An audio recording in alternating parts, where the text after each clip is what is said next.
So this video keynote is about the Square Deal, which was the name for Theodore Roosevelt's domestic policies at the turn of the century in the early 1900s. If we could try to summarize the spirit of it, right, it would be in this quotation: the country will not be a permanently good place for us to live unless it's a good place for all of us to live, which is a wonderful sentiment for a leader to have, extraordinarily inclusive. And clearly, Theodore Roosevelt thought there were some issues where some people were living in a good place and other people were living in a gradual worse place in the United States, and he wanted to head that off at the pass.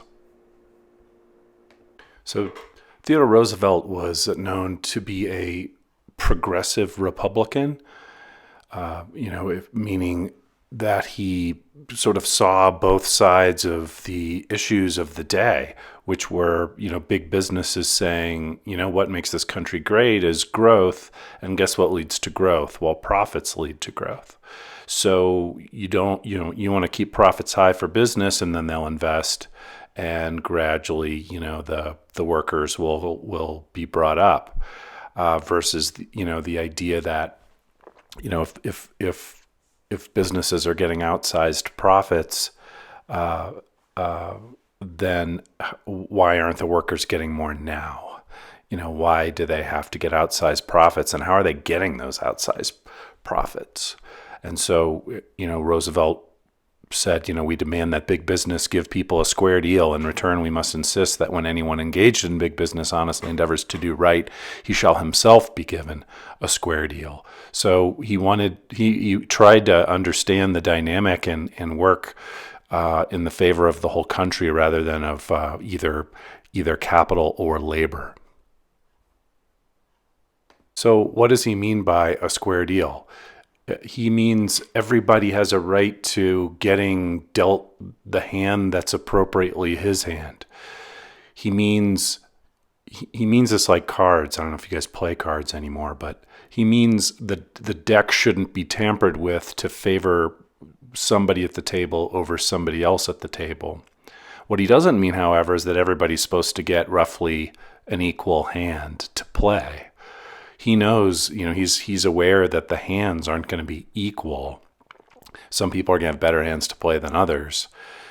He doesn't think it's government's responsibility or even ability to intervene there in some profitable way for the whole country. So he's not really about redistributing wealth so much as making sure people aren't tampering with the deck. So what was going on in the country that made Theodore Roosevelt think that he needed, a sort of major domestic agenda for his administration? Why do we need a square deal? Why aren't we already getting a square deal? In 1905 or so, and he a bunch of reasons. These things called trusts, which we'll talk about here briefly, had gained monopolistic control over many industries. And they favored some some businesses over others. They used their leverage to keep prices high and to keep competition out. And we'll talk about that more in a bit. A lot of deaths from unsafe working conditions. Nobody was really monitoring, who's dying, who's getting maimed, who's breaking bones at factories. What happens if somebody gets hurt? Do you just say, oh, that's too bad, you're gone, you can't work, we'll just bring in that guy waiting outside for your job? Or is there something better to do there? A lot of deaths from unsafe food and medicine that, again, there was no real mechanism to go after the people causing those deaths. Terrible pollution coming about from the Industrial Revolution hitting its stride. And lots of people wanting to develop what ends up being the national parks before they were the national parks, and hunting and the sense that the marvels of the American flora and fauna and landscape were being snatched up by private individuals and not for the good of the country.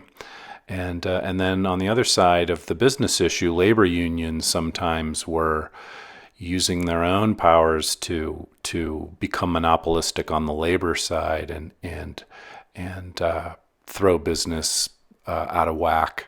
And so Roosevelt was like, none of this is good. None of this is square.